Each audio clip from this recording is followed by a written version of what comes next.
ยังเป็นจุดหมายสูงสุดในชีวิตเราแต่ละคนมีคนเคยตั้งเป้าจุดหมายชีวิตของตัวเองไว้หรือยังยังเป็นจุดสูงสุดของชีวิตนะตอนเราเป็นเด็กน้อยก็ตั้งเป้าหมายไว้อย่างหนึ่งเนาะเป็นเด็กน้อยอยากเป็นทหารอยากเป็นตำรวจใหญ่ขึ้นมาอีกระดับหนึ่งเรียนหนังสือก็อยากเป็นทหารตำรวจแต่ว่าในช่วงเป็นบ่าวเป็นสาวเป็นหนุ่มเป็นสาวบัดนี้ก็อยากได้ผัวอยากได้เมียเนาะเนี่ยเห็นว่าความอยากก็ยังบ่เที่ยงเนาะความอยากก็เป็นไปไม่เรื่อยๆเรื่อยๆเด้ บัดนี้บัดได้ผัวได้เมียมาแล้วก็อยากมีความร่ำความรวยอยากได้ลูกเป็นคนดีมีชีวิตที่สมบูรณ์อยากให้ลูกหลานได้มีหม่องทำมาหากินที่มั่นคงอยากให้ลูกเป็นแบบนั้นให้หลานเป็นแบบนี้แต่ว่าบ่เคยคิดถึงว่าเจ้าของสิตายจักเทื่อเนาะบ่ส่วนมากบ่คิดเด้สิบ่คิดถึงความตายของเจ้าของเด้นั่นแหละจังว่าแต่ละคนเคยคิดถึงจุดหมายหรือเป้าหมายอันสูงสุดของชีวิตหรือยังตอนนี้ก็เปลี่ยนแปลงไม่ได้บัดนี้เนี่ยชีวิตผ่านวัยชีวิตผ่านประสบการณ์ชีวิตผ่านหลายๆอย่างมาแล้วก็มาสรุปรวมลงได้คนเฮาแต่เห็นทุกข์จึงจะเห็นความจริงของชีวิตได้บัดนี้ผู้ใดเห็นทุกข์ผู้นั้นเห็นธรรมผู้ใดเห็นธรรมผู้นั้นเห็นเราตถาคตอายุมันป่านนี้แล้วผ่านความเจ็บปวดร้อนหนาวผ่านความแย่งชิงความเป็นใหญ่แย่งชิงการเงินแย่งชิงการงานแย่งชิงชื่อเสียงผ่านชีวิตมามากแล้วถามคนที่มีธรรมได้ยินฟังธรรมคำสอนของพระพุทธเจ้าตามความเป็นจริงมาแล้วคิดได้บัดนี้ก็จะเห็นว่าการเกิดเป็นทุกข์แบบนั้นแบบนี้แหละจังว่ามันเปลี่ยนแปลงได้ตลอดนี่แหละ เขาเป็นเด็กน้อยเขาก็ยังเป็นแบบนึงเป็นหนุ่มสาวใหม่ขึ้นมาเป็นแบบนึงเป็นหนุ่มสาวใหญ่อยากได้ผัวอยากได้เมียเป็นแบบนึงเลี้ยงลูกเลี้ยงเต้าเลี้ยงหลานเฮ็ดไร่เฮ็ดนาทำการทำงานก็จากอีกแบบนึงชีวิตผ่านประสบการณ์มาแล้วนี่แหละถึงว่าแต่ละคนบัดนี้ผ่านทุกข์ผ่านยากจึงเริ่มเข้าใจชีวิตจึงเริ่มเห็นตามความเป็นจริงได้พุทธธรรมพุทธะแปลว่ารู้ธรรมแปลว่าความจริงถ้าเฮาบ่มีการได้ยินได้ฟังธรรมะที่พระพุทธเจ้านำมาสอนแล้ว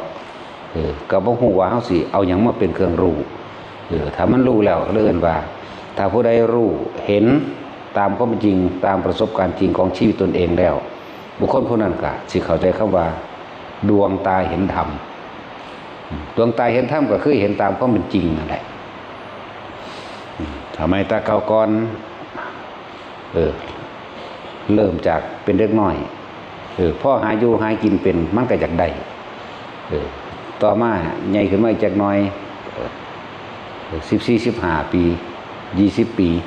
แต่อีกแบบหนึ่งแล้วก็เฮากับพากันคือว่านั่นแหละ พวกผู้เฒ่าผู้แก่ก็มีความรักความหวังดีต่อลูกเต้าหลานเฮาก็เลยซึมซาบความบ่รู้ตามความเป็นจริงมากคือการไปบนบานคือการไปทำพิธีขอโชคขอลาภขอร่ำขอรวยขอความบ่มีโลภขอสารพัดที่สิให้ตัวเองมีชีวิตที่สมบูรณ์ร่ำรวยมีความสุขการถูกปลูกฝังมาแต่เล็กแต่น้อยที่เฮาได้เห็นก็เลยถูกปิดบังเอาไว้บ่ให้รู้ความจริงบ่ให้รู้ความจริงตามความเป็นจริงบ่ให้รู้ธรรมตามความเป็นจริงคำว่าพุทธศาสนาจึงบังเกิดขึ้นโดยพระพุทธเจ้าเฮาพุทธะแปลว่ารู้ศาสนาแปลว่าหนทางเดินของผู้รู้ตามความเป็นจริงเลื่อนว่าเพิ่นเอาธรรมะเอาความจริงออกมา มาแสดงให้พวกเจ้าพวกเฮาทั้งหลายเปรียบเทียบประสบการณ์จริงกับชีวิตจริงของเจ้าของเองว่าเป็นดังที่เพิ่นสั่งสอนแสดงมาบ่เด้อจังว่าแต่ละคนเด้อคำว่าดวงตาเห็นธรรมบ่แม่นของลึกลับดวงตาเห็นธรรมคือของที่เห็นตามความเป็นจริงเห็นทั้งทัศนะหมายถึงทั้งความคิดและประสบการณ์ทั้งความรู้สึกเห็นทั้งตาความหูยินทั้งหูความนี่คือจังเฮาน่ะเจ็บไข้ได้ป่วยมาตะกี้เฮาก็ถูกปลูกฝังมาแต่ว่าให้ไปให้ผีบ้านผีเมืองผีฝ่าผีแถนผีสารผู้ตาผีอยู่ไสก็แล้วแต่ผีเจ้าผู้อิหยังก็ว่าไปเพื่อจะให้เขาดลบันดาลให้หายจากความเจ็บไข้ได้ป่วยบ่แม่นแค่หายจากความเจ็บไข้ได้ป่วยสิออกทำการทำงานไปหาอยู่หากินบ้านอื่นเมืองอื่นก็ไปหาศาลเจ้าบ้านหอเจ้าบ้านศาลผู้ตาซะก่อนนี่คือปิดบังความเป็นจริงมาเรื่อยๆซึมซาบมันเลยเป็นของแกะออกยาก บรรยากาศขอให้ได้ร่ำได้รวยให้โชคลาภวาสนากับว่าไปความหมอดูก็เลยถูกดึงเข้ามามีบทบาทพร้อมบัดหมอดูก็ถูกดึงเข้ามาให้มีบทบาทเสื้อหมอดูไปอีกการทำบุญทำทานในพุทธศาสนาก็ถูกดึงเข้ามาให้เกิดการขออีกนั่นเกิดการขอแต่กับผู้ภิกษุนักบวชที่บ่ได้รู้แจ้งจริงๆตามความเป็นจริงทำสืบต่อกันมาซื่อๆโดยตัวเองบ่ได้รู้โดยตนเองพร้อมนะแบบเกรงใจชาวบ้านหรือเกรงใจผู้เพิ่นเคยเห็นมาก่อนหรือเฮ็ดตามประเพณีมาก่อนพวกเฮาเลยถูกปิดบังมาเรื่อยปิดบังมาเรื่อยบ่ให้รู้ตามความเป็นจริงอย่างหนึ่งค่ะเขาเจ้าก็บ่บ่เรียนนำบ่เรียนหยังบ่เรียนพุทธประวัติบ่เรียนพุทธวจนะคำสอนพระพุทธเจ้าบ่มีการฝึกหัดศึกษาบ่เรียนพระวินัยก็เลยพากันทำไปต่างๆนานาสารพัดบางพวกบวชพม่าล่ะค่ะเฮ็ดน้ำมนต์เป็นอาชีพบางพวกก็ตีมีดตีผ้าเป็นอาชีพตีมีดนะยังเขินมีดหมอมีดนั่นมีดนี่บางพวกก็กุมเฮ็ดต่างๆเอาแผ่นทองแดงมาม้วนๆพันๆเนาะแล้วเสือกพันไว้ดีๆตะกุดตะกิบไปบางพวกอ่ะเฮ็ดอีหยังล่ะนั่งกวักเฮ็ดอันอีหยังอีกกุมารทองสาริกาลิ้นทองบางพวกก็ปั้นเทพนั่นปั้นเทพนี่เอามาขายกันนี่นะเพราะว่าบ่ได้ศึกษาพระวินัยพวกเขาถือปลูกฝังมากแม้กระทั่งจนมีครอบครัวแล้วจนว่าสิตายบางพวกก็ตายไปเลยแล้วยังบ่ได้รู้ความจริงอีหยังโดยธรรมเพราะว่าบ่ฟังคำพุทธเจ้าการมาทำบุญในพุทธศาสนาเลยถูกแทรกซ้อนโดยการขอพร้อมอยากได้หยังพากันขอเอาเด้อเด้บาดนี่อธิษฐานเอาเด้ออันนี้รุ่นนี้รุ่นสมปรารถนารุ่นนี้รุ่นรวยไม่เลิกรุ่นนี้รุ่นรวยพันล้านรุ่นนี้รุ่นทันใจเห็นบ่ล่ะรุ่นนี้รุ่นเพิ่มทรัพย์อันนี้เป็นรุ่นชนะมารว่ะเนาะนี่ก็คือปิดบังถูกปลูกฝังมาตั้งแต่น้อยจนว่าเท่าเดี๋ยวนี้จนตายไปเลยบางพวกก็ดีบ่รู้จักหยังแล้วทั้งเบิดทั้งปวงทั้งมวลนี่ก็คือว่าพวกเฮาบ่ได้สั่งสมอุปนิสัยนำเด้อนี่ก็มีส่วนเกี่ยวข้องทุกคนมาจากอดีตทั้งเบิดมาจากสัญญาทั้งเบิดมาจากของเก่าทั้งเบิดเพราะว่าเฮาละสัญญาบ่เป็นนั่นเองที่นี่ถ้าได้ยินได้ฟังธรรมะที่แสดงอยู่เดี๋ยวนี้นะเปลี่ยนความเห็นไหมเปลี่ยนความเห็นคำว่าเห็นนี่คือหรือเรียกว่าอีกอย่างนึงคือว่าญาณทัศนะ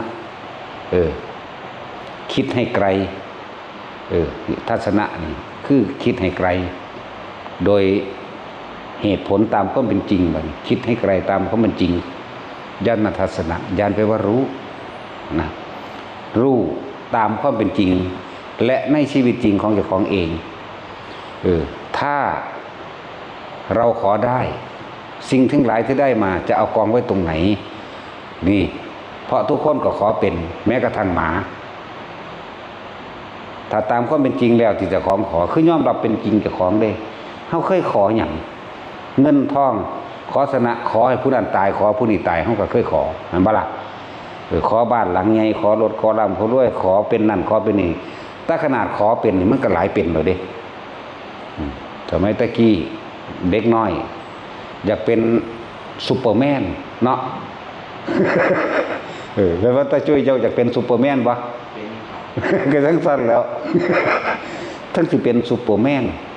ทั้งสิเป็นหมดเอกซุปเปอร์วันอีกโอ้ยมันหลายขอหลายเป็นอยากเป็นทหารก็อยากเป็นเนาะอยากเป็นตำรวจก็อยากเป็นได้บัดนี้มันเป็นแนวใดมันหลายเป็นบัดนี้มันสิบ่แย่งซิ่งกันเป็นบ่คนผู้เดียวเป็นหลายอย่างแหละซุปเปอร์อีหยังละสกายคิกไหมมันยังลืมล่ะข้อยก็อยากเป็นคือกันนั่นแหละข้อยก็อยากเป็นซุปเปอร์แมนคือกันนั่นแหละแล้วไอ้มดแดงเนาะตั้งแต่แล้วนี่คือความบรรลุของพวกเขาขอแต่ขอได้เป็นได้โอ้ยเนาะกะฆ่ากันเองอีกแหละพวกผู้ชายก็อยากเป็นมิตรผู้เก่งๆมันที่ไปสู่กับไผบ่ได้ก็เป็นนะสู่ฆ่ากันตายอีกพวกผู้หญิงบัดก็อยากเป็นดาราอยากเป็นคนงามๆอยากได้ผัวดีๆหรืออยากกูอยากมีฤทธิ์มีเดชได้กูจะเสกอีนี่ให้มันตายซะมันกูสั่งมันเนาะพวกผู้หญิงไปตั้งอิจฉาริษยาได้บัดนี้ไปแบบกูสั่งอีนี่กูอยากให้อีนี่ตายโลดเนาะปานว่าเขาสิบ่เสกให้เจ้าของตายคือกันเลยบ่มีอีหยังนี่แหละคือความเป็นจริงคือยอมรับความจริงนั้นตนเองจึงเรียกว่าได้ดวงตาเห็นธรรมความจริงแล้วตั้งแต่เฮาขอมาแต่เริ่มคิดได้ผลไปจนเท่าเดี๋ยวนี้ก็บ่มีสิ่งใดๆดังใจที่ตามขอนี่แล้วก็ไปเอามาเทียบว่าสัตว์โลกเป็นไปตามการกระทำของตนการกระทำของตนนั่นแหละเฮาก็ได้ผลตามที่เฮาเฮ็ดนั่นเองทุกอย่างย่อมมีเหตุเหตุคือการคิดที่จะทำที่จะพูดที่จะสร้างก็เป็นไปผลก็เกิดจากการคิดพูดทำและสร้างขึ้นมามันต่างหากไม่ได้เป็นไปตามที่ขอนี่จะฟังธรรมให้มันเข้าใจฟังความจริงมันเข้าใจซะพวกเข้าล้วนแล้วก็ถูกความอยากของเจ้าของเองแล้วก็อยากหาที่สุดบ่ได้เด้อยากในหาประมาณบ่ได้เห็นบอกแต่พวกผู้ชายทั้งอยากเป็นหมดเอกซุปเปอร์วันอีก อยากเป็นอันซูเปอร์แมนอีกอยากเป็นไอ้แมงมุมอีกโอ้ยอยากเป็นสารพัดตะเก่งๆนั่นแหละไอ้มดแดงมดดำเนาะลูกทีบสายฟ้าไหม พวกผู้หญิงก็คือกันแหละอยากเป็นนั่นอยากเป็นนี่ไปนี่เบิ่งดูนั่นในความอยากเป็นของพวกเฮาไหมหลายอย่างอยากเป็นในความอยากได้เป็นค่ะก็หลายอย่างอยากได้เป็นยุคชีวิตสมัยแต่ละคนมาเนาะอายุแค่นี้อยากเป็นแบบนี้อายุเท่านี้อยากเป็นแบบนี้อายุเท่านี้อยากเป็นแบบนี้บางคนจนอยากเป็นจนตายหมดละ บ่รู้หยังบ่รู้ความจริงโดยธรรมเลยเพราะว่าบ่ยอมฟังธรรมพุทธเจ้าอีกอย่างหนึ่งที่สำคัญคือทั้งหลายมันเกิดจากเหตุพวกเราต้องสังสมอุปนิสัยต้องยอมรับความเป็นจริงเด้ยอมรับว่านี่แม้นตอนนี้มันแสดงธรรมให้ฟังอยู่เดียวนี้ว่าตัวกูเองก็เป็นคือพันวาอีหลีไว้เห็นว่าล่ะพวกผู้หญิงก็อยากเป็นดาราอยากเป็นนางงามจักรยานเนาะอยากเป็นนั่นอยากเป็นนี่อยากได้ผัวฝรั่งได้กูคือสิสุขสบายไปล่ะเนาะผู้พ่อผู้แม่ก็อยากให้ไล่ลูกไปเอาถ้าผัวฝรั่งคือเบาเขมรบ่มีผู้ใดไล่ลูกไปเอาเขมรได้เนาะ ลาวเนี่ยเด้อล่ะโอ้ยแม่อยากได้ลูกเขยเป็นนิโก้สิก็บ่มีผู้ใดไล่ไปมีแต่ฝรั่งหาเอาแต่หมักสีดาสั่นแล้วนี่แต่ความหลงวนๆเนาะมีแต่ความอยากต่างๆสารพัดที่ปิดบังความจริงไว้ จังว่าถ้าเฮาฟังธรรมเฮาสิเข้าใจได้บัดนี้เฮาสิเริ่มเข้าใจเฮาสิได้ดวงตาเห็นธรรมว่าเฮาเรียกว่าญาณทัศนานี่รู้เห็นตามความเป็นจริงเนี่ยรู้เห็นตามความจริงมันแม่นที่เพิ่นเว้ามาเพิ่นแสดงมาตั้งแต่กี้กูเป็นเด็กน้อยอยากได้แบบนี้ใหญ่มาแบบนี้เป็นแบบนี้ได้ลูกมาแล้วก็อยากเป็นแบบนี้ตัณหาพาเกิดเนาะตัณหาความอยาก ไหลไปที่พระพุทธเจ้าว่าไว้บ่สุดดอกตัณหาหาต้นไม่ได้แม่นบ่หาจุดกำเนิดมันว่าได้เลิ่นหาต้นไม่ได้แล้วหาปลายไม่มีอีกมันสุดหม่องใดเอาบ่สุดเพิ่นเลยเอิ้นว่าเป็นวัฏฏะซะได้เป็นหมุนเวียนอยู่ในที่อันเก่าเอิ้นว่าวัฏจักรวัฏจิตวัฏวนนั่นแหละถ้าเฮาออกจากวัฏฏะแห่งความอยากได้เนี่ยกลมๆนี่ตัดป้องใดป้องหนึ่งออกได้ก็เป็นอันว่าจบคิดเบิ่งดีๆเด้อแต่ละคนแต่ของเป็นแบบนั้นบ่แล้วหลายสิ่งหลายอย่างคือเฮา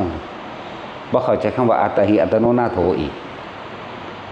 ส่วนมากมีแต่พึ่งพาอาศัยผู้อื่นเนาะ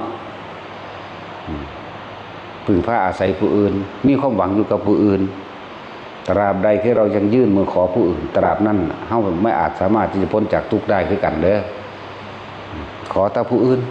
มันขอมาตั้งแต่ขอเทพเจ้าขอเทวดาแม่นบ่ซั่นเงยหน้าขึ้นขอให้เทวดาดลบันดาลฮอดฝนตกจังซั่นแล้วขอบ่ให้ร้อนขอบ่ให้หนาวอุ้ยสารพัดขอเนาะขอแต่ผู้อื่นเนาะ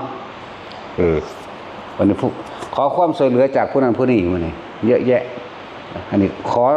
ที่เป็นไปบ่ได้คือขอให้เทวดาเฮ็ดฝนตกมั่งขอให้พญานาคดลบันดาลเงินทองจากของร่ำรวยมั่งดลบันดาลให้เรือธรรมดาศักดิ์มั่งบัดนี้พวกเรียนหนังสืออันที่ว่าจบปริญญาปริญญาไปแล้วก็ยังเสือกไปขออันให้ลูกสิไปสอบจังซั่นจังซี่ให้สอบได้เด้อเนาะขอฮอดพระกูบ่ได้เรียนหนังสือกูเป็นดลบันดาลไปบ่ได้ดอกมาฮอดก็มาขอน้ำเฮาก็ขอเด้โอ้ยกูบ่ได้มีฤทธิ์นั่นแหละสารพัดขอบ่มีแต่ไปหายืมมือขอจากผู้อื่นทั้งนั้นเลยได้ว่าเข้าใจอัตหิอัตโนนาโถตนแรกเป็นที่พึ่งของตนทุกอย่างย่อมมีเหตุเกิดจากตนหนึ่งตัวเป็นผู้สร้างไว้มันจึงเป็นไปได้ก็ได้ตามที่ตนแสวงหาเล็กดิ้นรนคนขวายไม่ได้เป็นไปตามขอเห็นบ่ล่ะแต่มันขอได้โอ้ยก็เอาตาสินไปเป็นผู้บ้านนะไปหยังตาสินไปขอศาลพระพรหมมึงรู้สิได้ว่าเป็นผู้ว่าวะเขาก็จะถามหาเอาจบหยังมาสั่นจบป..4แน่เขาไม่ได้เอาเหตุเพราะว่ารับป.4ไหมเขาเอารับปริญญาเอกมันก็ต้องไปจบปริญญาเอกมาตัวเนาะบัดนี้พวกบ้าขนาดว่าของเรียนจบปริญญาตรีโทเอกแล้วยังไปหาขอน้ำสารผู้ตาขอไปเบิดสารพัดนั่นแหละเห็นมาก็สิขอหมาอยู่ก็คือ มีเบิดโทษยังก็ดีย่านตะบะไรนี่คือตัณหาคือความอยากของคนอยากได้อยากดีอยากมีอยากเป็นนั่นเองเขาถือสิ่งทั้งหลายแล้วนี่หลอกลวงมานานแล้วบัดนี้ให้เห็นตามความเป็นจริงซะแม่นเจ้าสิเป็นหยังกระช่างสูงสุดของร่างกายในชีวิตของเฮาตายแม่นเจ้าสิบ่เป็นหยังกระช่างสูงสุดในชีวิตของเฮาก็ต้องตายเหมือนเดิมนี่คือจุดหมายสูงสุดของการเกิดมีชีวิตไหมแต่ว่าในขณะที่มันบ่ทันได้ตายนี่สิ่งที่มีคุณค่าสูงสุดคือการกระทำของเฮาเด้ทำดีจะจังไปรับผลดีเด้ทำเลวจะก็รับผลเลวได้บัดนี้จุดหมายสูงสุดของร่างกายคือเกิดมาตายแต่ว่าความตายมันก็บ่ได้เลือกความหนุ่มและความเฒ่าความแก่เด้เนาะความตายนี่บางคนก็ตายตอนในท้องบางคนก็ตายตอนออกมาบางคนก็ตายปี1 2 ปี 3 ปีก็ว่าไปบางคนก็ตาย100 กว่าปีก็มีบางคนก็ตาย60 70 40แล้วแต่นี่จุดหมายของร่างกายที่จิตมันมาอาศัยอยู่แต่ว่าจุดหมายของใจเฮามันอยู่ไสนี่นะอยู่ไสจุดหมายของใจเฮานั่นแหละถ้าเฮาเข้าใจเรียนรู้ชีวิตเฮาเคยคิดที่สิทำอะไรเพื่อผู้อื่นโดยไม่หวังสิ่งใดตอบแทนเนี่ยมีหรือยังคนเฮาต้องสละเบิดทุกอย่างเลยมันจึงจะเป็นไปได้ในการไม่กลับมาเกิดอีกเพราะว่ามันอยากเบิดทุกอย่างมันถึงมาเกิดเป็นทุกอย่างที่อยากมันบ่มาหาก็เกิดเดี๋ยวนี้เด้อตะกี้ทำบุญทำทานอยากเป็นเทวดาก็ได้เป็นเอื้อนว่าปุญญาภิสังขารนี่ว่า ความอยากเป็นแบบนั้นแบบนี้ บุญตกแต่งให้เป็นไปได้แต่มันจบว่าลาเทวดาว่าซั่นเป็นเทวดาก็ได้เป็นพรหมก็ได้เป็นคนก็ได้เป็นแนวอื่นก็ได้ส่วนอปุญญาภิสังขารแม้ไม่ต้องการแต่เป็นสิ่งที่ไม่ดีเป็นไปโดยทั้งที่ไม่อยากเป็นหมูเป็นหมาหรือตกนรกกันเองมันบ่ล่ะเนยชาภิสังขารเป็นความเข้าใจผิดคิดว่าเป็นแบบนี้แล้วจะพ้นจากทุกข์กันเองเนยชาภิสังขารเหมือนพวกเขาคิดว่าเป็นพรหมแล้วคือสิจบเนาะนี่เห็นว่าเนยชาภิสังขารแปลว่าความเข้าใจผิดคิดว่าเป็นพรหมถึงอรูปพรหมเราสิจบบ่มีการเกิดอีกนี่คือความเข้าใจผิดคิดว่าเขาเจ้าแปลว่าเนยยะเดียวเฮาสิแปลให้หลายเนยยะกว่านะแปลให้คุ้มเลยคุ้มคือความเข้าใจผิดคิดว่ายังกับจุดกับใส่เอาเองตัวเนาะนั่นแล้วนี่คือเฮาแปลให้คุ้มเลยแปลแบบบ่ให้เถียงจากว่านี้บุญญาภิสังขารทำบุญอันนี้รักษาศีลอันนี้เพื่อจะได้เกิดเป็นคนหรือเพื่อจะได้เกิดเป็นเทวดาหรือเพื่อจะเกิดเป็นพระอินทร์นี่เห็นบ่บุญนั้นจึงตกแต่งให้เป็นไปได้ตามที่ตัวเองประกอบกันขึ้นสังขารตัวเองปรุงแต่งตัวเองประกอบเองก็ได้เองตามที่ตัวเองประกอบอปุญญาภิสังขารป่านนี้เรียกว่าความอันนี้เอิ้นว่าความคิดลายนั่นเองมันก็เป็นไปตามความคิดลายอีหลีเด้ล่ะจังซั่นแหละเลิ่นอปุญญาภิสังขารหมายถึงบางที่ก็คิดว่าโลกนี้บ่มีบุญบ่มีบาปหยังดอกเกิดมาชาติเดียวก็ตายสิเฮ็ดหยังเฮ็ดแหมงเต็มที่นี่เอิ้นว่าอปุญญาภิสังขารเข้าใจบ่ล่ะปล้นจี้ฆ่าลักกินข่มขืนสารพัดมันบ่มีอีหยังดอกตายชาติเดียวจะเฮ็ดหยังเฮ็ดเลยตายแล้วก็แล้วนี่เรียกว่าอปุญญาภิสังขารนะสิ่งเหล่านี้ก็ตกแต่งให้ไปเป็นสัตว์นรกมั่งเปรตมั่งนะแล้วไปทั้งต่ำเลิศบุญนั่นแหละเป็นผู้ไม่มีความสงบเพื่อทำให้เกิดเครื่องระลึกถึงความจริงเรียกว่าบุญคือความสงบเย็นนั่นแหละ ว่าทุกคนระลึกตามความเป็นจริงที่ชีวิตเจ้าของผ่านมาเด้อความคิดในความอยากใดกับอยากเป็นนี่เที่ยงหรือไม่เที่ยงไม่เที่ยงเนาะขนาดความคิดของเฮาในความอยากใดอยากเป็นก็ยังบ่เที่ยงแท้แน่นอนหาความจริงยั่งยืนบ่ได้อยากได้นั่นก็อยากเป็นนี่เกิดดับจากสิ่งนั้นก็อยากเป็นสิ่งนี้เห็นบ่นี่นั่นแล้วแปลงสั้นแล้วทั้งเบิดก็คือความไม่รู้ความบ่รู้นั่นแหละเป็นเหตุเป็นปัจจัยให้เกิดบุญญาภิสังขารอปุญญาภิสังขารเนยชาภิสังขารคือความเข้าใจผิดคิดว่าเมื่อมันมีความอยากลักษณะนี้โดยความเข้าใจผิดคิดว่าแล้วมันก็เป็นปัจจัยมันเกิดนามรูปมันบ่นามก่อนดิเนาะนั่นว่าซั่นนั่นแหละนามก่อนนี่ทุกอย่างเกิดเกิดจิตคือนามแม่นบ่ความคิดคือนามแม่นบ่นั่นแหละไอของน้ำนี่แหละไอของที่มองไม่เห็นนี่แหละสามารถปรุงแต่งเป็นรูปภาพได้เป็นรูปได้มันบ่นามรูปมันบ่นั่นแหละนามรูปเมื่อเขามีความคิดปรุงแต่งแบบนี้จิตที่มันปรุงแต่งไว้แล้วย่อมเคลื่อนไหวเข้าไปสู่รูปมันบ่ล่ะก็เลยที่บอกแต่ละคนเอาไว้ว่าถ้าเฮาบ่ถึงนิพพานนะมันแค่เปลี่ยนรูปร่างกายซื่อๆเด้อมันบ่ซั่นย่อมเป็นไปตามที่เฮาคิดย่อมเป็นไปตาม บ่แม่นเป็นไปตามที่เฮาคิดแบบว่าลงโตเด้แต่ว่าล่ะบ่แม่นแบบนั้นเด้โตอารมณ์มันปรุงไปเฮาตัวคิดมันปรุงไปก็เกิดอารมณ์ความรู้สึกในความพอใจบ่พอใจนี่พอใจบ่พอใจเป็นนามแม่นบ่นั่นแหละจึงเปลี่ยนรูปร่างกายใหม่โมโหในขณะที่จิตมันเคลื่อนที่ไปแล้วโมโหไปใส่เอาไปจุติที่อเวจีมหานรกอเวจีเนาะโรคนั่นเห็นบ่มันเป็นตรงใดความอยากเอานั่นปรุงไปแล้วคิดไปแล้วอารมณ์นี่อยากได้ไปแล้วเปรตแล้วหลงในทรัพย์สมบัติสลึงข้านที่ตัวเองมีไปละสัตว์เดรัจฉานนั่นแล้วถ้าไปทั้งบุญเด้ จากใส่บาตรจากสวดมนต์เก่งๆจังซั่นจังซี่ก็ว่าไปก็ไปทางสวรรค์เท่านั้นนั่นแล้วเปลี่ยนรูปร่างใหม่บ่ล่ะวันจังซั่นตัวมันเป็นคนก็เปลี่ยนรูปร่างไหมรูปเก่าตายไปเปลี่ยนเข้ารูปร่างไหมเนาะเบิ่นบ่ซั่นสิว่านามมารูปบ่ถ้าเป็นคนก็เข้าสู่ขั้นมารดา1 เดือนกับ15 วันหัว2แขน2นึงเป็นกระปะเกิดขึ้นเป็นเปสิเกิดขึ้น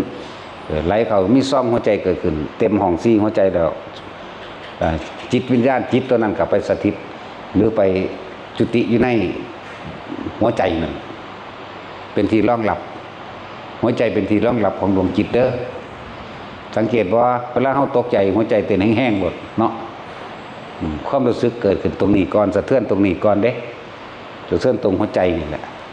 หรือหัวใจเฮาอยู่ทางขวาวะ หรือไปฝากไว้ในดวงอาทิตย์ นั่นแหละผู้ใดตกใจเต้นแห้งๆโดดดีใจกับเต้นแห้งคือกันแต่เต้นคนละแบบแต่ว่าอันเสียใจเนี่ยเต้นแห้งกว่าตกใจเต้นแห้งกว่าเนาะนั่นสั่นแล้วเกิดนามารูปนี่พวกจิตเข้าไปจุติในครรภ์ของมารดานี่1 เดือนกับ15 วันสมบูรณ์แบบโดยลูกร่างกายเรียบร้อยแล้วครับออกจากท้องพ่อท้องแม่เลยเขาจะไม่เห็นได้ว่าเป็นนามรูปมันเป็นปัจจัยให้เกิดอายตนะตาหูจมูกลิ้นกายใจเห็นบ่ล่ะนี่มันมีตามีหูจมูกลิ้นกายใจออกมาแล้วมันจึงเป็นปัจจัยให้เกิดผัสสะเห็นบ่ล่ะผัสสะนี่กระทบสัมผัสแล้วมีความรู้สึกเลยเลื่อนผัสสะตาเห็นมักเลยมีบ่มีบ่มักเลยมีบ่มีเสยๆอยู่เพราะว่าบ่ท่านได้กระแทกกระทบกระทั่งมีบ่มีนั่นแหละผัสสะทั้งตาพอใจทั้งตาบ่พอใจทั้งตาหรือเฉยทั้งตานี่เกิดเวทนาบรบันเวทนา3สุขเวทนามั่งทุกขเวทนานั่งและก็ไม่สุขไม่ทุกข์คืออุเบกขาเวทนามั่งนั่นเวทนาจึงเป็นปัจจัยบังเกิดตัณหาความอยากนั่นบ่ล่ะนี่น้ำความรู้สึกตัวนี้เกิดความอยากได้บัดตัณหา3กามตัณหาภวตัณหาวิภวตัณหากามตัณหาความยินดีพอใจในรูปในรสในกลิ่นในเสียงในสัมผัสในกระทบรู้สึกทางกายสัมผัสทางกายนิ่มอ่อนแข็งแม่นบ่สัตว์นี่เอิ้นว่ากามตัณหาเมื่อมันมีกามตัณหาแล้วย่อมเป็นเหตุไปสู่ภวตัณหาคือภพเนี่ยภพไปเป็นภพทั้ง3อีกเด้กามภพรูปภพอรูปภพอีกเด้เมื่อน่ะทั้งสั้นแล้วตัณหาก็ยังมา3เนาะภพก็ยังมา3อีกเด้ทั้งสั้นตัวบัดนี้ยังมีวิภวตัณหาอีกเด้รู้จักบ่ล่ะความบ่พอใจในสิ่งที่มีอยู่เอิ้นว่าวิภวตัณหาจากบ่นี่ความอยากตกแต่งในสิ่งที่มีอยู่เพิ่มเติมปรับปรุงมันบ่พอใจต้องยังตกแต่งมั้ยเครื่องซื้อรถมานี่แหละได้รถแล้วแต่ว่ายังขาดแอร์เนาะได้รถแล้วแต่ว่ายังขาดเครื่องประดับประดาแต่งลายนั่นก็น่าแต่งได้นี่ก็น่านี่เอิ้นว่าวิภวตัณหาเข้าใจว่าล่ะนี่ตัณหา3ก็เลยกามตัณหาภวตัณหาวิภวตัณหานี่ความบ่พอใจในสิ่งที่มีอยู่เด้คำว่าวิภวตัณหาเข้าใจว่าล่ะมันสั้นแล้วตัณหาเป็นปัจจัยมันเกิดหยังบัดนี้อุปาทานคือความยึดจากบ่ล่ะตัณหาคือความอยากอุปาทานคือความยึดอุปาทาน4ได้บัดนี้ทิฏฐุปาทานเอาความเห็นเจ้าของออกมาแสดงเป็นไงเนาะศีลพัตตุปาทานจากสิ่งที่ได้ยินได้ฟังได้รู้ได้เห็นได้เป็นมาเข้าใจว่านี่กามปาทานนั่นตามความพอใจของเจ้าของเองในรูปรสกลิ่นเสียงสัมผัสนั่นว่าล่ะอัตตวาทุปาทานแสดงความรู้สึกออกมาโดยทั้งปากเลยเว้าออกนั่นแหละใช่บ่ล่ะคือจะเข้าจากแต่งรถนะแต่งคือขั้นนั้นนะมันจำไว้แม่นบ่สัตว์สมมุติว่าเฮาได้รถมาคันหนึ่งเฮาสิแต่งให้มันเป็นแบบนั้นกูมักแบบนั้นเห็นบ่นั่นแหละเขาอุปทาน4นี่ที่จริงมันปรึบพร้อมกันเด้รู้จักบ่มันบ่แม่นที่ละขอคือเฮาสโลลี่ให้ฟังเด้เฮาเว้าสโลให้ฟังซื่อๆเด้ที่จริงมันปรึบเห็นปั๊บสั่งปั๊บเห็นปั๊บมักปั๊บเลยเด้มันก็อุปทานมาอยู่แล้วมันยึดไว้แล้วนั่นน่ะแหละ อุปทานเป็นปัจจัยมาเกิดอย่างบัดความรู้สึกพอใจหรือบ่พอใจนี่เป็นเกิดภพแน่ไหลไปมันเก่าได้กรรมมาภพรูปภพอรูปภพภพจึงเป็นปัจจัยมาเกิดชาตินี่ถ้ามันมีภพแล้วมีความรู้สึกแล้วนี่เด้อชาติแปลว่าเกิดเด้ใจขาดปุ๊บในขณะใดอารมณ์ใดไปเกิดตามนั้นนี่ไปเปลี่ยนร่างไปใหม่แล้วไปเกิดเป็นสัตว์หมาก็ได้เนี่ยเขาไปสู้รูปร่างหมาแล้วหมามันมีอายุในท้องแม่มัน3 เดือนนี่เนาะในวัฏศิลป์จะเคยเป็นหมาบ่เด้อนี่ 3 เดือนนี่เนาะหมากับหมูเนาะเห็นบ่4 ติโอ้แสดงว่าเคยเป็น จังบอกถูกถ้าว่าขนาดเวียงให้ฟังแล้วจังว่า4อยู่แสดงว่าเคยเป็นอยู่ จังสั่นแล้วนั่นแหละว่าคนเคยเป็นตอบถูกเด้ อีจวงมึงเคยเป็นอันมึงเฮ็ดจังซี่มันเป็นจังได โอ้ยกูเบิ่งแล้วกูก็อยากหัวกวนควายตูงอบอันเขามันงอบลงไหมมึงเคยเห็นบ่ อันเขามันงอบออกลงมานี่ไหมกูหัวอ้าวสั่นโอ้ยหีขึ้น ควายตูงอบใช่อย่างแดงๆโอ้มึงคือบ่เฮ็ดใส่กันกับอีกสิ่งวิ่งควายตัวหนึ่งเป็นสิ่งวิ่งควายตัวหนึ่งเป็นตูงอบเฮ็ดใส่กันเด้อบาดนี่ กูหัวว่าสั่นโอ้ยเดี๋ยวนี้ก็กล้าเอาลงกูอยากอายคน สั่นแล้วชาติแปลว่าเกิดเด้อชาตินะ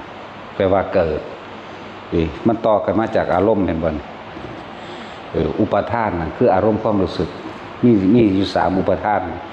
อารมณ์ความรู้สึกพอใจไม่พอใจหรืออุเบกขานี่3อารมณ์นี่เนี่ยเป็นปัจจัยมันเกิดชาติ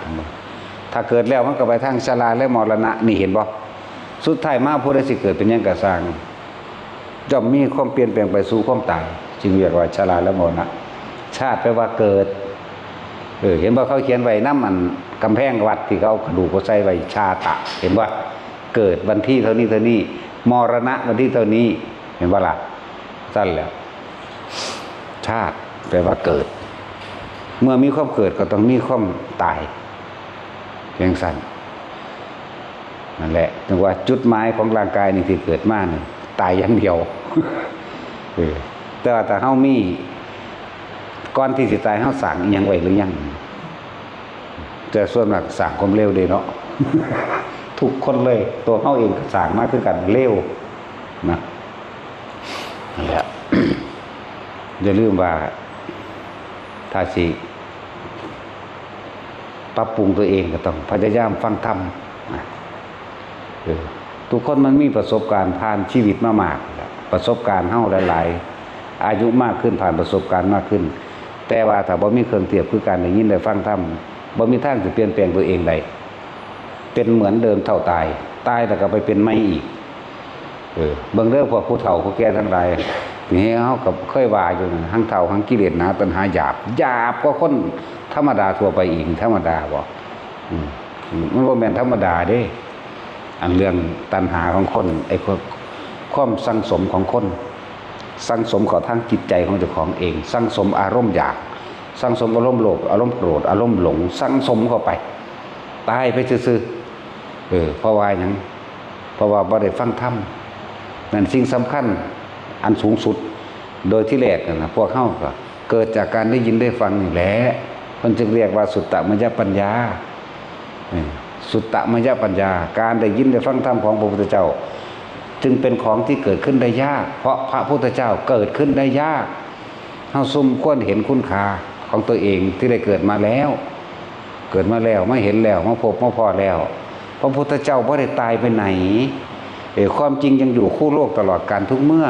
จึงว่าเพิ่นบ่ได้ตายไปไหนอันนั้นเรื่องร่างกายอันนั้นเป็นเรื่องก้อนธาตุเกิดมากับตายเน่าคือกันอยู่เสมอกันกับเฮานี่แหละแต่ว่าเรื่องปัญญาสติปัญญาเหนือเฮาสักว่าสั่นเกิดมาแล้วจะปล่อยให้มันผ่านไปพยายาม1ยึดพระรัตนตรัยเอาไว้ ยึดยังสุดโต่งโลดรู้จักบ่ผู้ใดสิมาเว้าวานโอ้ยอยู่พุ่นเทวดาเขากำลังดลบันดาลทองคำให้ตัวก็จะไปเสือมันรู้จักว่าล่ะเท่านั้นแหละบ่ต้องไปอีหยังนั่นแหละสิ่งที่สำคัญนี่พวกเฮาถ้าเกิดมาได้ยินได้ฟังเรื่องไปขอสารผู้ตาเนาะได้ยินได้ฟังเรื่องอธิษฐานเอาเด้อขอเอาเด้อนี่ถ้าเกิดมาเห็นบ่นั่นแหละจึงบอกว่าการได้ยินได้ฟังนี่สำคัญมากเขาดูหมอแม่นๆจังซี่ก็ไปพากันไปเห็นบ่เนาะสั่นแล้วโอ้ยหลายอย่างคนในการได้ยินได้ฟังอันเป็นมิจฉาทิฏฐิความเห็นผิดยากเด้เสือสิได้ยินได้ฟังธรรมของพระพุทธเจ้าขนาดเกิดในท่ามกลางพุทธศาสนาแท้ๆมันก็ยังพากันเฮ็ดผิดแม้กระทั่งพวกบวชเขามาอ้างเอาผ้าเหลืองไปอ้างโกนหัวห่มผ้าแล้วก็ไปอ้างเฮ็ดเดรัจฉานวิชาเฮ็ดมิจฉาทิฏฐิทั้งหลายนี่บ่นำพาคนมันไม่ธรรมดาเด้หมายถึงว่าคำว่าสุตตมยปัญญาปัญญาแปลว่ารู้แจ้งจริงๆตามความเป็นจริงในสิ่งทั้งหลายทั้งปวงเด้แปลอีกในอย่างหนึ่งเพิ่นว่ารอบรู้ในกองสังขารก็แม้นตามความเป็นจริงของ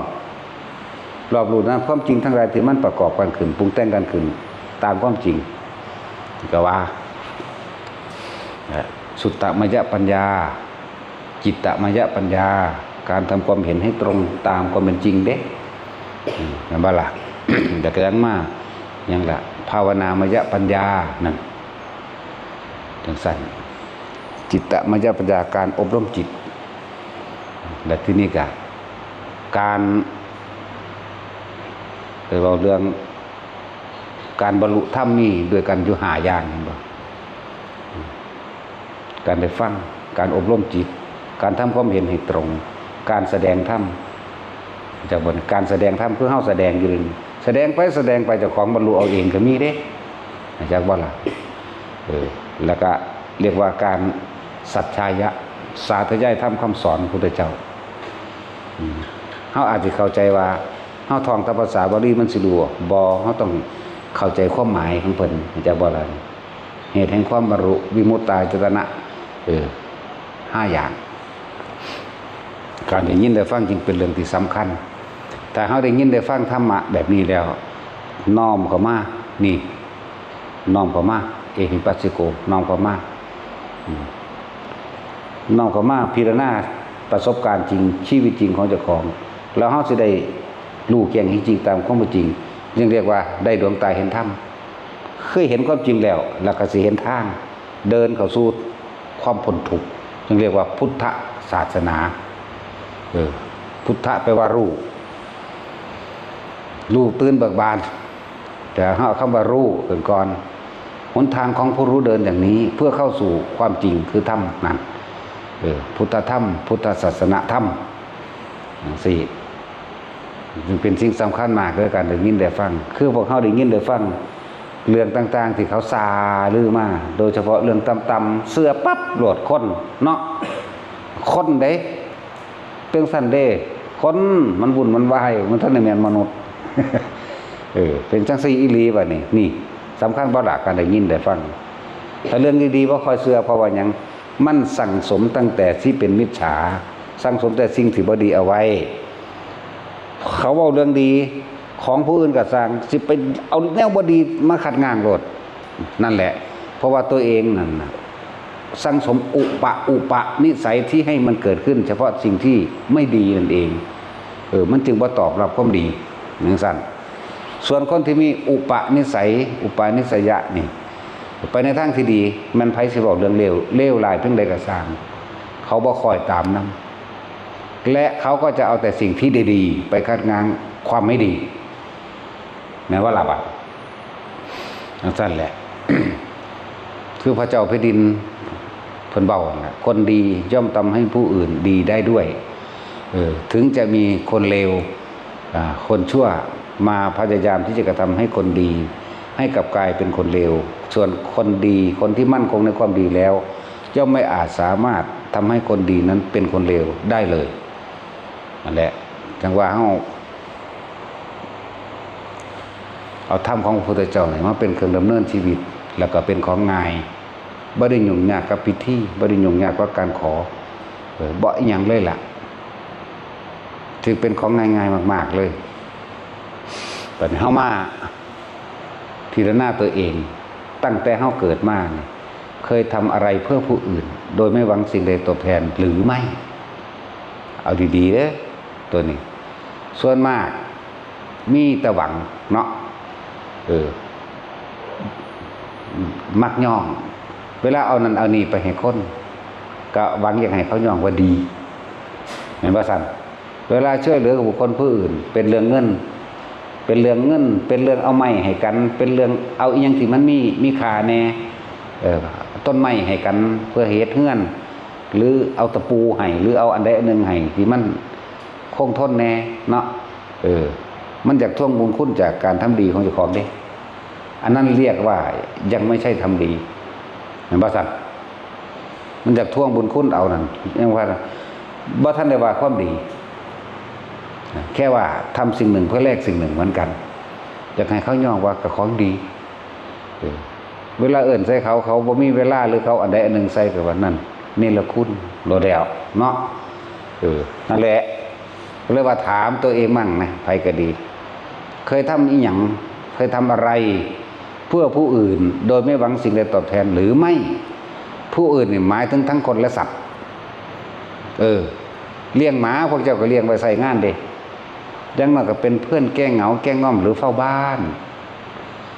เวลาคนนั้นผู้นี้มาพ่อได้เฮาให้มันหูจักพ่อให้เฮาตื่นระวังภัยเนาะเนี่ยเลี้ยงหมายังหวังเด้นั่นบ่ซั่นทั้งสั้นแหละ บัดนี้เฮาก็มาคิดเบิ่งเพราะความยึดมั่นถือมั่นในความอยากได้อยากดีอยากมีอยากเป็นนี่เองเฮาจึงบ่กล้าสละอะไรเพื่อผู้อื่นทั้งคนและสัตว์ทั้งมนุษย์และอมนุษย์โลดปะ ต้องร่วมว่ะสัตว์มันเป็นอันเดียวกันอยู่แล้วมันก็ร่วมเบิดอยู่แล้วก็เลยร่วมแบบแยกมนุษย์และอมนุษย์เนาะอมนุษย์มันร่วมหมดพวกผีพวกเปรตเทวดาพร้อมเด้สัตว์เดรัจฉานกับก็เลยอมนุษย์คือกันเห็นป่ะสัตว์และเลยร่วมแยกออกแบบนี้โดยหวังสิ่งใดตอบแทนมีอยู่บ่ขนาดทำบุญที่เข้าใจว่าตัวเองทำบุญทำทานเพื่ออุทิศผลบุญผลทานกุศลกรรมดีนี่ให้กับมารดาบิดามันยังขอแม่นบ่ละบาทนี่ยังขอเด้ขอสักก้อนแลกสักก้อนร่ำรวยสักก้อนแต่จังว่าหาบุญทำบุญอีพ่ออีแม่กูว่ะมันจะไปได้บ่ต่อของขอรัดไว้บ่แห้งแล้วนี่กูเอานี่ไปแลกแล้วมันสิไปติบาดนี้บุญมันเป็นนามธรรมมันเป็นความสงบเย็นบุญอันเกิดจากการให้ทานก็ได้เห็นบ่ซั่นบุญอันเกิดจากการสวดมนต์บุญอันเกิดจากการฟังธรรมบุญอันเกิดจากการสละแรงกายของตัวเองเพื่อสร้างสิ่งที่เป็นประโยชน์ต่อสาธารณะและสาธารณกุศลอีกนี่บุญอันเกิดจากสิ่งทั้งหลายนี่บ่แบบนี้นี่บุญมันเกิดได้หลายทางกันดอกยังละทัศนานุตริยะบุญอันเกิดจากเห็นสิ่งที่ดีๆมีการเห็นสมณะชีพราหมณ์มั่งนี่ก็ได้เห็นบ่นึงแม่นบ่ละบาดนี่จังซั่นแล้วโอ้พระพุทธวจนะจะนะแต่นอบาดเนาะทัศนานุตริยะเห็นหมู่สมณะทั้งหลายก็เลยเกิดความสงบจังซั่นแล้วบุญมันเกิดได้ทั้งหลายทางที่เพิ่นว่ากุศลกรรมบท10นั่นแหละนะหลายทางบุญอันเกิดจากการค้นขวายในทางบุญทางเป็นกุศลที่เป็นประโยชน์แนะนำสอดชวนคนปะเฮาไปอันปัดกวาดลานวัดน้ำเพิ่นปะเฮาไปซอยเพิ่นอันปลูกต้นไม้สร้างศาลาสร้างวิหารเอาดินเข้าวัดเนาะจังซี่นี่บุญอันเกิดจากการค้นขวายทั้งบุญชักชวนผู้อื่นและตัวเองก็ทำเองมื้อนี้แล้วบุญมันเกิดได้หลายทางอยู่บ่แม่นแต่ทานอย่างเดียวแต่ว่าทานมันเป็นของง่ายนี่แหละจังว่าแต่ละคนนั่นน่ะขนาดว่าสิไปทำบุญให้พ่อให้แม่ปู่ย่าตายายเนาะมันก็ยังแลกแล้วสิเข้าใจหรือยังนี่คำว่า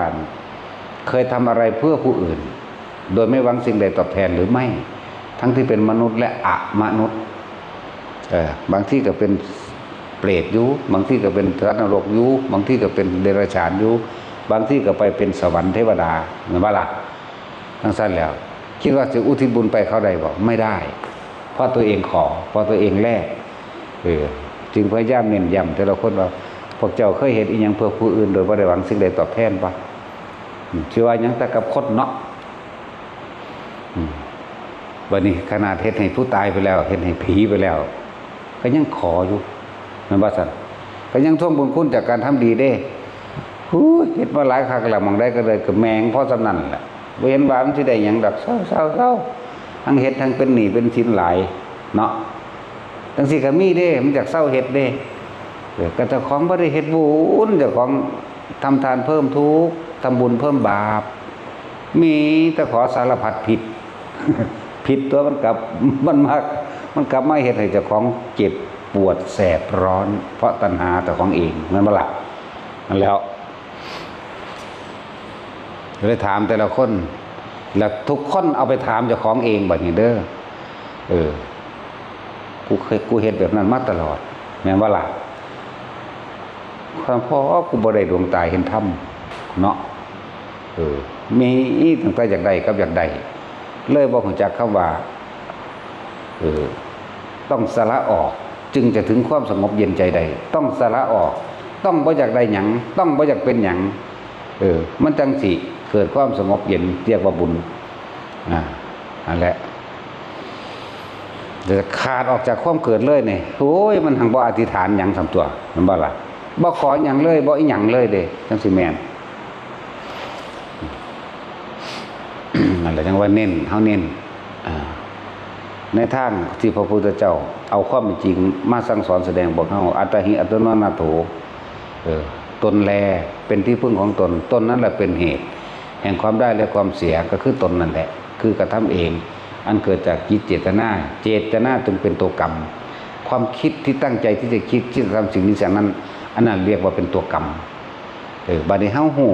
เคล็ดลับมันแล้วจากว่าเจตนาเป็นตัวกรรมแล้วเป็นยังเฮาคือว่าหยุดเจตนานี่โลดเนาะหยุดคิดตัวผู้ใดจะพ้นออกจากความเป็นวายแต่เกิดเอาความจริงที่ได้ยินได้ฟังมาน้อมมาใส่ตัวเองโอปัญญโกน้อมเข้ามาสู่ตนนะเฮาก็รู้ในเจ้าของเฮาเองเป็นปัจจตังเฮาเองนั่นแหละกูเฮ็ดมาเนี่ยเป็นคือเพิ่นว่าเบิดต่อไปนี่กูจะบ่เฮ็ดแบบนี้ที่กูมันทุกข์เพราะว่ากูมันอยาก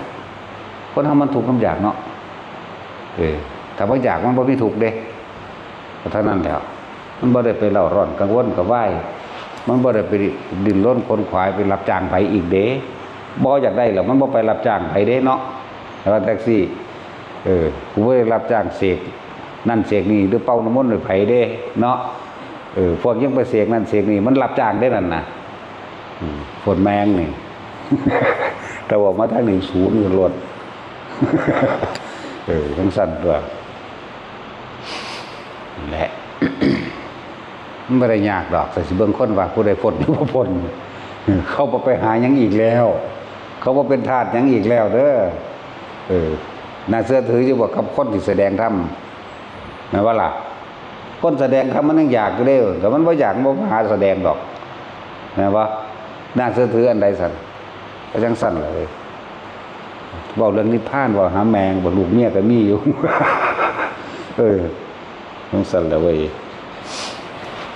แหละเบิ่งเอาเหมือนวังดังว่านั่นแหละคือพวกเขาบวชเขามาเนี่ยเขาโกนหัวห่มผ้าเหลืองมาหาอยู่หากินคนก็เลยเสือง่ายเนาะนั่นแหละคนเสมอจังมันยังเสือเด็กเล็กเด็กน้อยไปหากราบเด็กเล็กน้อยไปปฏิกราบคนไปตัวเทียบตัวแดนไปกันทานยังหาอยู่นั่นมัน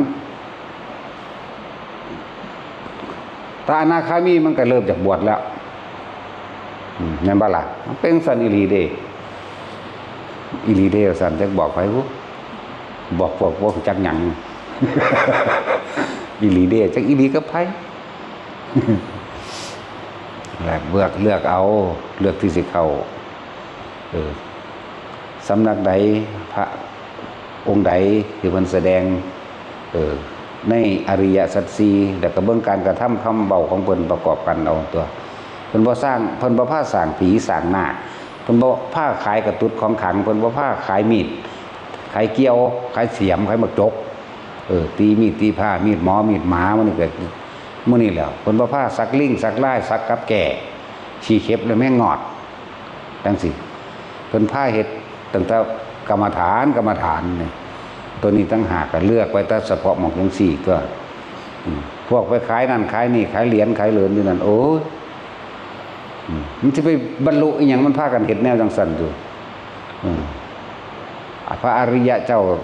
ขันนั่นบ่เฮ็ดแนวจังซั่นเด้ออริยะเจ้าเฮ็ดอยู่บ่พวกจังซั่นบ่เฮ็ด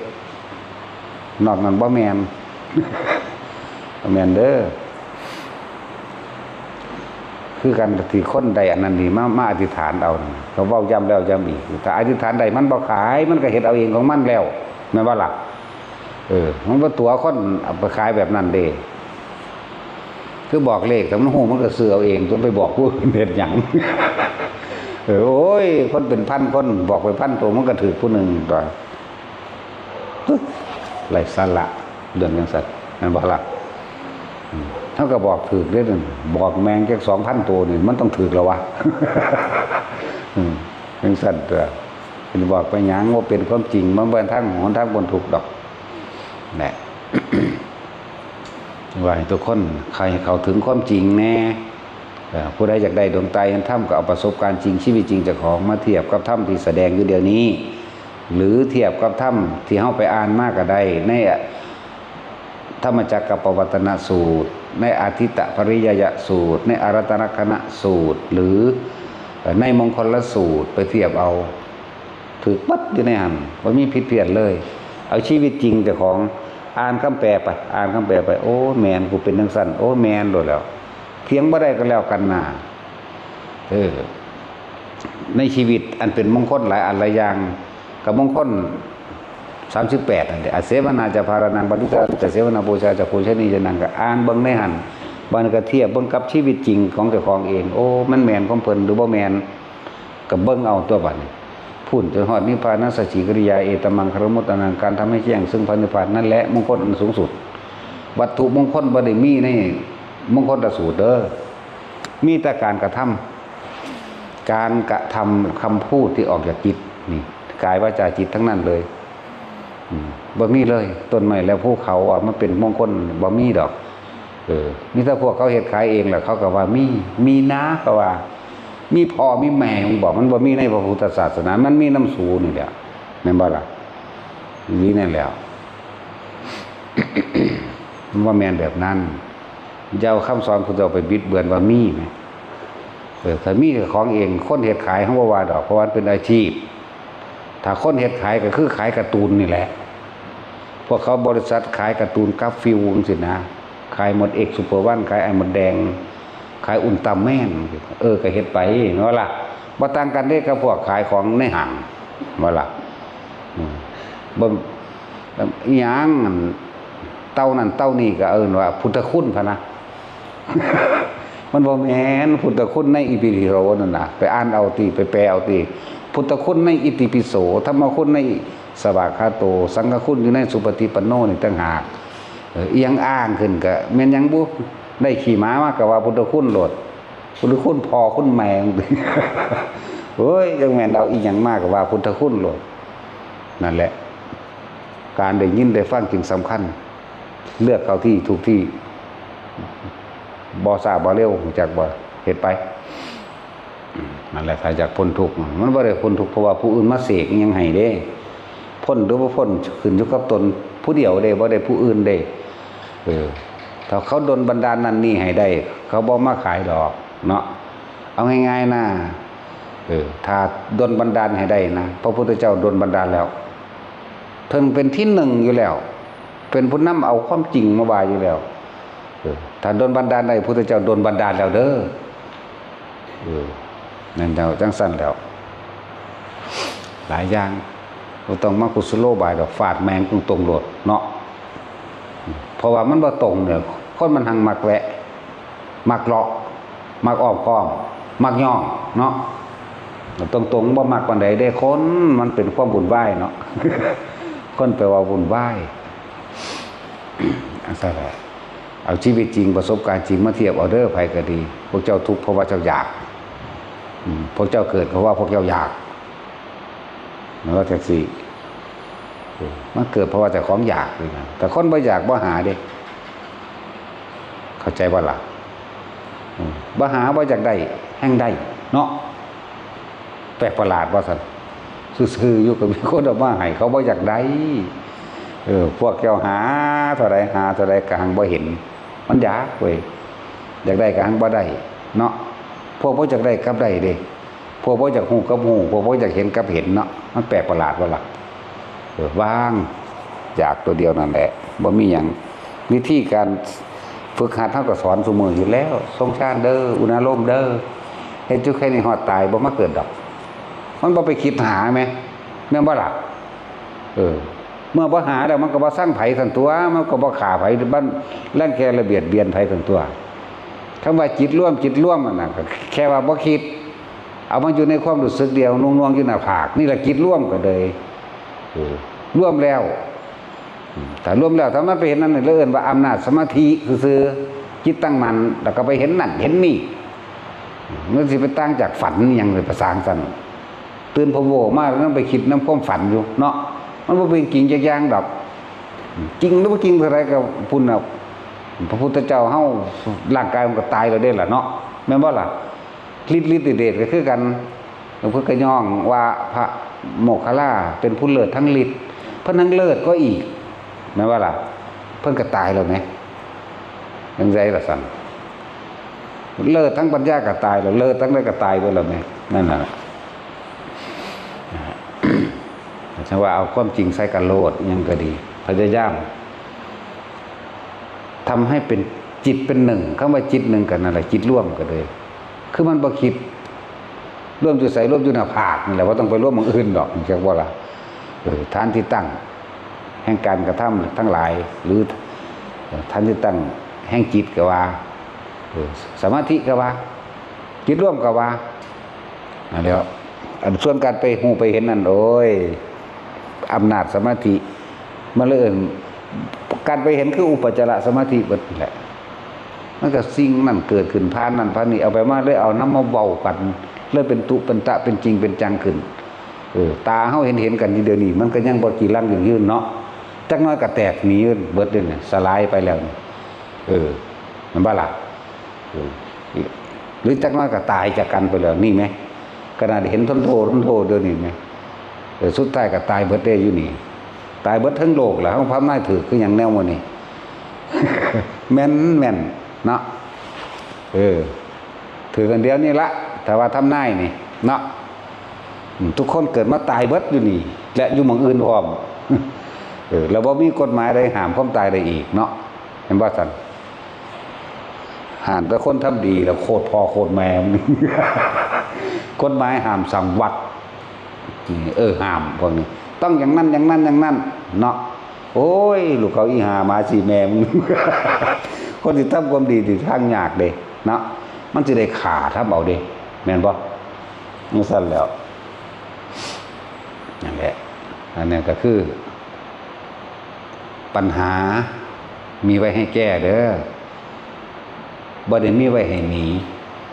ถ้ามีปัญหาที่ไรหนีทุกทีเจ้าสิหนีตลอดไปเข้าใจบ่ล่ะเจ้าสิหนีอยู่ตลอด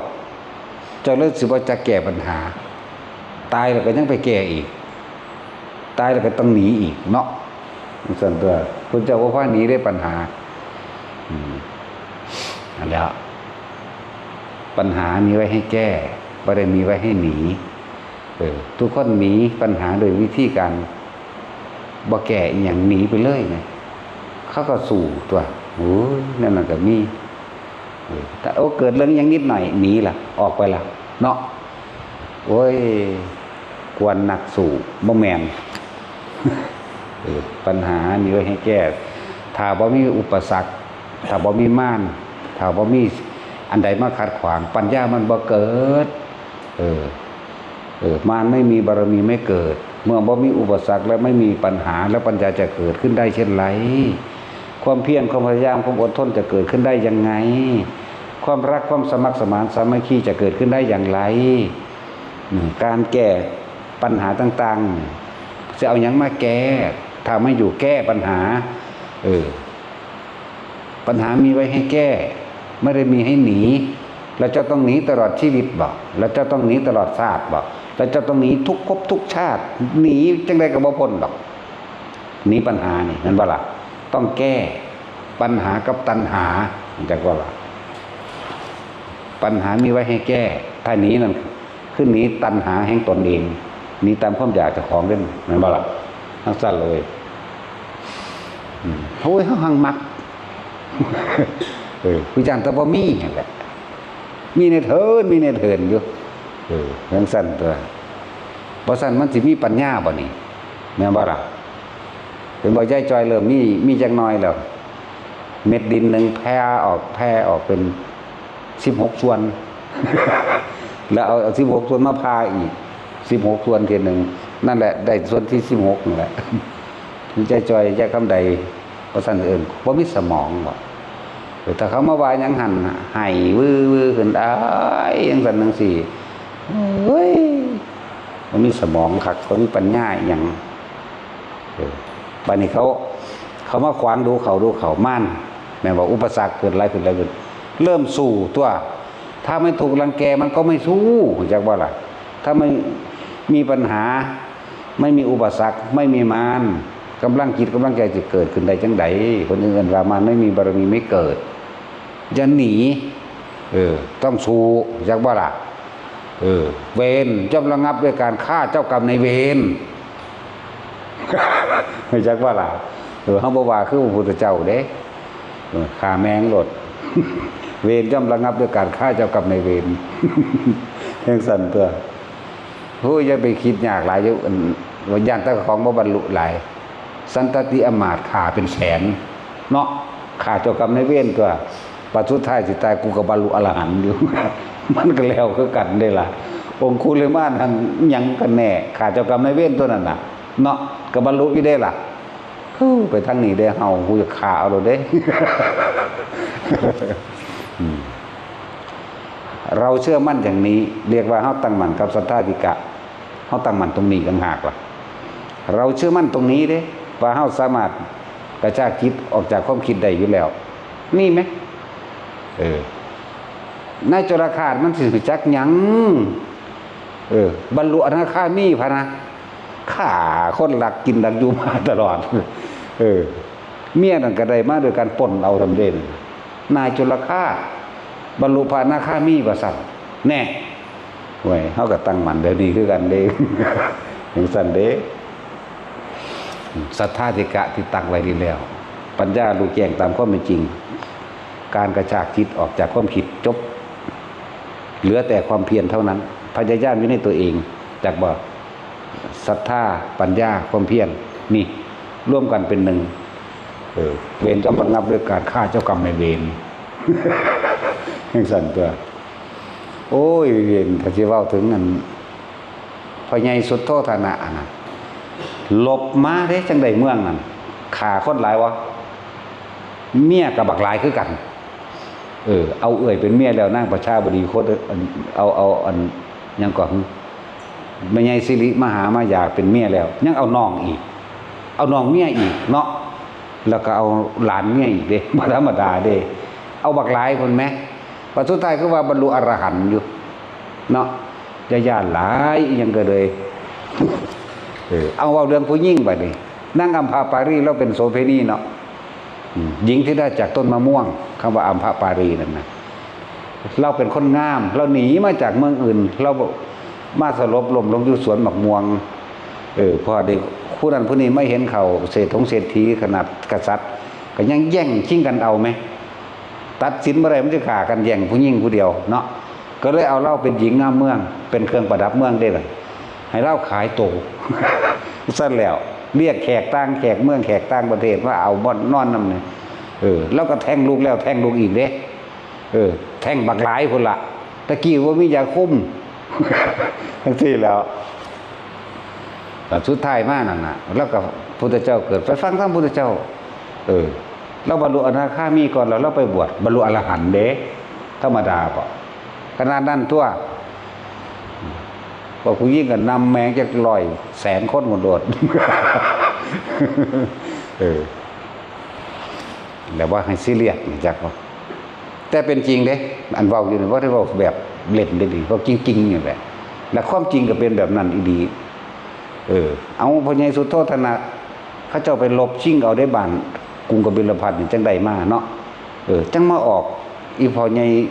สิทธัตถะนี่แม่นบ่ล่ะซั่นแม่มาคาจะเอาอยู่หั่นบ่ขาวแมงโดนเฮาสั่นตัวเขาก็มีความเสื่อมั่นจังซี่จริงๆแล้วสันตติอมาตย์ทั้งเมาเหล้าขาคนมาแล้วมาเมาเหล้าเมาลามกอีกเมาเมียอีกมันว่าซั่นเมานั่งสนมนมน้อยอีกเอ้ยธรรมดาบ่เมื่อที่7มันว่าบรรลุอรหันต์บัดนี้แหมแน่นายโจรคาต 35,000 คนได้ขาคนอยู่หั่นองคุลิมานยัง1,000 กว่าคนนึงได้สานิดหน่อยนึงนั่นอย่าไปเทียบกับเขาเนาะคือบรรลุอยู่สัตว์แน่ว่าถือว่าเรื่องขาหลายพระเยซูโทษดะได้ขาหลายไปแย่งชิงเอาได้ลบเอาเด้อมันธรรมดาเด้อเนี่ยแล้วคือบรรลุอรหันต์ดูเนี่ยแล้วก็หลายอีกเอาเอื้อยแล้วยังมาเอาน้องอีกเนาะจังซั่นแล้วบาปบ่ท่านเป็นอรหันต์เหรอเนาะโอ้ยพระเยซูสิทธัตถะทั้งหลายดอกถ้าจะเว้าเรื่องเมียนั่นน่ะ 74,000 คนพูน 74,001 คนนั่งพิมพ์ผ้าเป็นเมียเอกนอกนั้นเป็นเมียน้อยเบิดแน่เฮาอยากได้จัก1,800,000มันเฮาขาเอาแมงโดดไปก็ได้สั่นแล้วเอาแต่เว้าเรื่องพุทธเจ้าอื่นทั้งหลายก็นี่ตัวเนาะพระสุมังคระนี่กับพระปทุมุตระนี่เมียมี1,800,001 คนไหมป๊าดตัวว่ากูต้องเอาชนะ กูต้องเอา1,800,000 2 คนเอาชนะคะแนนหนึ่งก็เอาหน้าเนาะตัดสินแล้วมาเว้าเจ้าแม่ตัวเดียวนั่นแหละ ทืดเทศอยู่โอ้ฮิปโปเกียกตม หรือว่ากาดอกเจ้านั่นนะคนบ่ใจอยู่จังซั่นแหละ เฮ้ยสิถิ่มยังได้นะเอาซะขนาดมีผู้เดียวก็นั่งถิ่มบ่ได้ค่อยมีบักหลายก็ยังถิ่มได้ นอกจากคนพญาคอนพุทธิเก่านั่นเฮ้ยตามน้ำตายแล้วมันนั่งบรรทุรัดบ่บัดคือแต่อยากหัวได้แล้วนั่นแหละที่เว้ามาเป็นความจริงประเด็นบ่ได้เว้าเล่นเด้อันที่ว่าพญาสุโธทนะหังหลายตัวขาคนเมียก็หลายอีกหังบ่ทันทออันเจ้าชายสิทธัตถะหลายกว่าอีก 74,000 คนแม่นั่นบ่ล่ะเอาพญาสะก็หลายเด้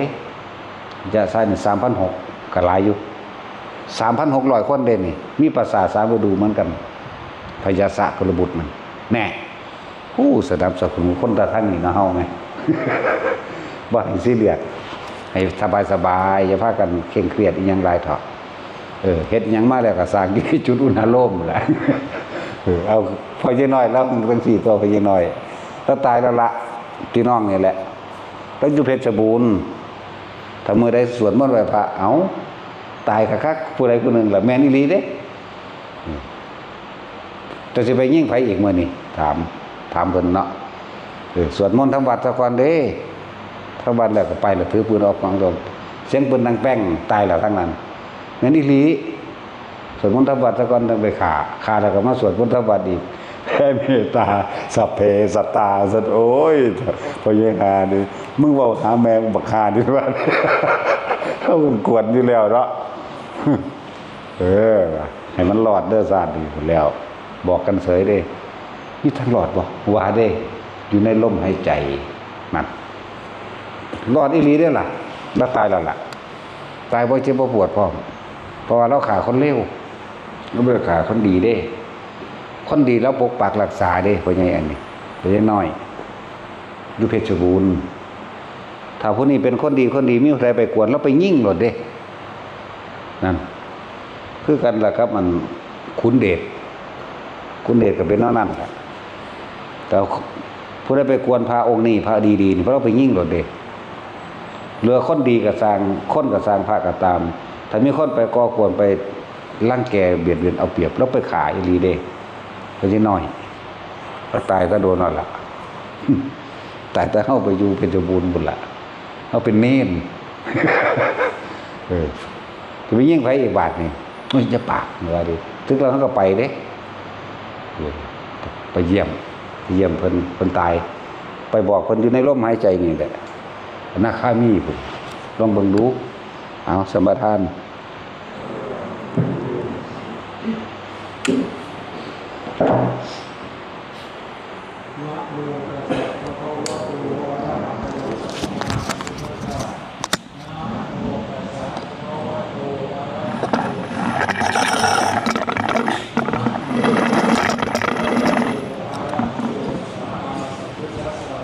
มาหังพระวา